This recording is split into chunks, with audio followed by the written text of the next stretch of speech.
So, I'm kind of appalled with myself for saying this, but in regards to the changes that have been made to Love Never Dies recently in the last week or two, I honestly have to say I really wish if I was going to see it, which I'm sort of still planning on doing, maybe, I guess, I kind of wish I could have seen the first version instead of the craptastic new improvements that they have implemented in this sequel. I'm kind of shocked at what they've done with it, and I'm also even more perplexed by the people who think it's better. Well, I'm kind of perplexed by the people who think it's good in the first place, but, yeah, even more so now. So, honestly, as we all know, I can only go on speculation. All I have to go on is what the internet has been saying. Or people on the internet have been saying. And before I start going with that, I just wanted to show my new music box. I, recently started collecting my San Francisco Music Box Company music boxes of Phantom of the Opera. And I have to laugh because, like, every one I have, besides the All I Ask of You one, plays, like, the wrong song. This is playing Music of the Night when it is so obviously not. But, yeah.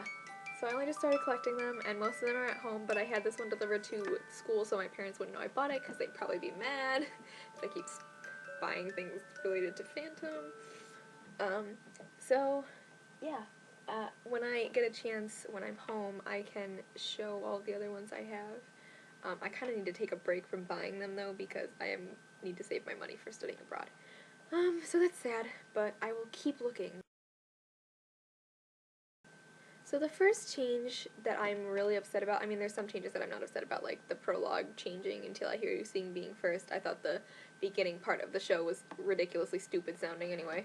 I don't really know how Phantasma, or whatever it's called, burned down. I think that was, like, the deal was, like, that's the place you ruined or something. I don't really know. Whatever. So, yeah, I guess I'm okay with it starting with Till I Hear You Sing, because that's one of the songs that I can, like, stand to listen to from the show.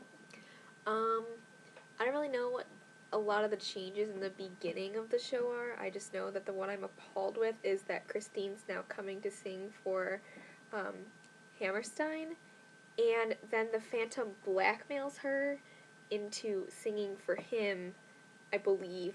Someone can correct me if I'm wrong, this is just what I heard from relatively reliable sources if anyone's watched the video of the Gustav stage mom. She reviewed the show and its changes and gave some good insight. So if you haven't seen that, you should find that, because that's where I'm getting my info from. Okay, so, yeah, apparently he threatens to kidnap Gustav if she doesn't sing for him, which I think they're trying to make him the menacing psychopath that he was before, but I think they're doing it in the wrong way, because while the Phantom was a menacing psychopath, I don't think he would ever do anything that would make Christine hate him so much as threatening her child. I mean, threatening Raoul was one thing in the original, but going a step beyond that and threatening her own flesh and blood, and apparently his too, I just think that's really low, and I think Eric is craftier than that, and I actually think him luring her there with his own invitation was a lot more believable than him just threatening to kidnap her kid, which now, since he's threatened her to sing, like, to make her sing for him, I wouldn't have any affection for him after 10 years, and then he comes and threatens my kid and blackmails me. No, so their whole I still love you relationship, I think, would be ruined by that.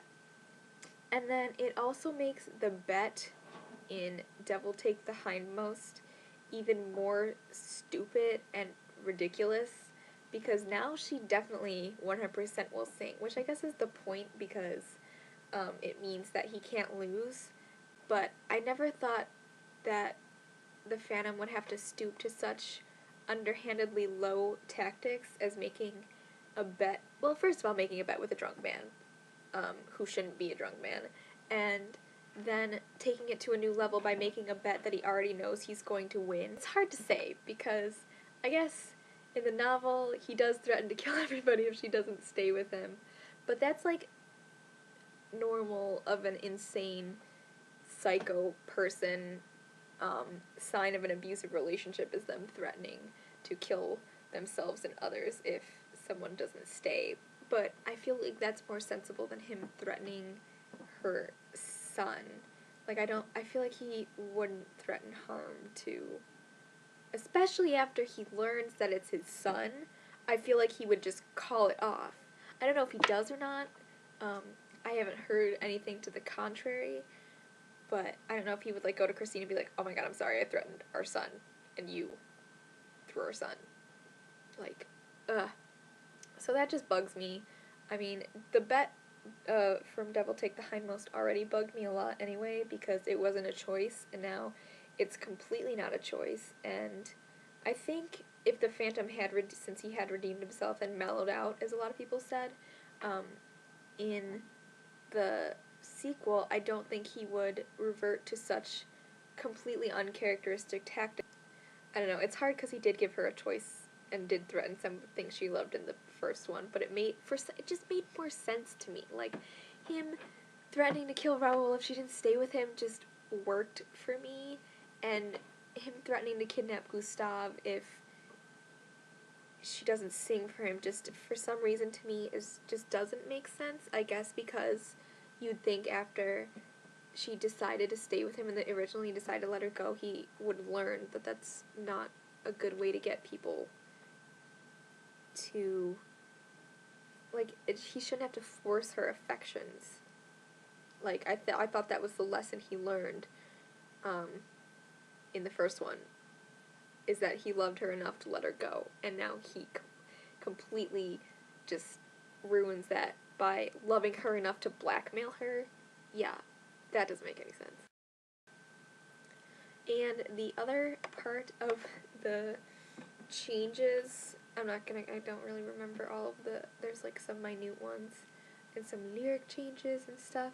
The other one that bothers me substantially is the change in the ending. From what I hear, Raoul comes back in the ending, and so Meg shoots Christine, and then she kisses Raoul and the Phantom, and then dies, and they're both there, and then Gustave goes off with the Phantom, is what I'm understanding of it, and Raoul's just, like, heartbroken because he's basically lost everything, and I really hate that. I hate that you see that Raoul's lost everything, because he shouldn't have lost everything in the first place.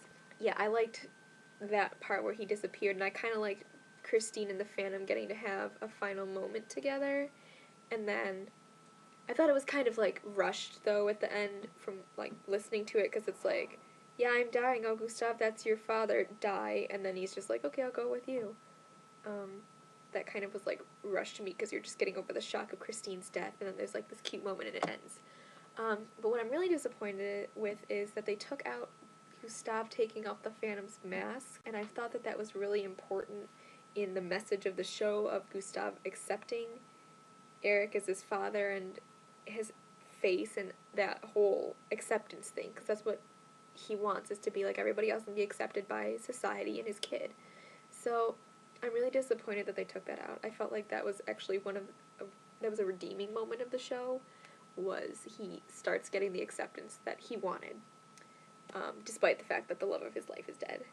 So, yeah, again, it's sad to say, but I'm disappointed that I couldn't see the first version, because I think that this version sounds even worse. And I'd also like to point out to all of the it's better people, it's better than the original, Love Never Dies is awesome, is that the original Phantom has barely changed since the beginning. You know, how many months on stage has Love Never Dies been in? You'd think they would have gotten this done in the previews, but, you know, it's only been previewing since February, it's only November, it hasn't even been a year. So, take that as you will. That's what I can leave you with. I'll be around if there's any more updates on anything new in Love Never Dies. So, I'm sure I'll see ya.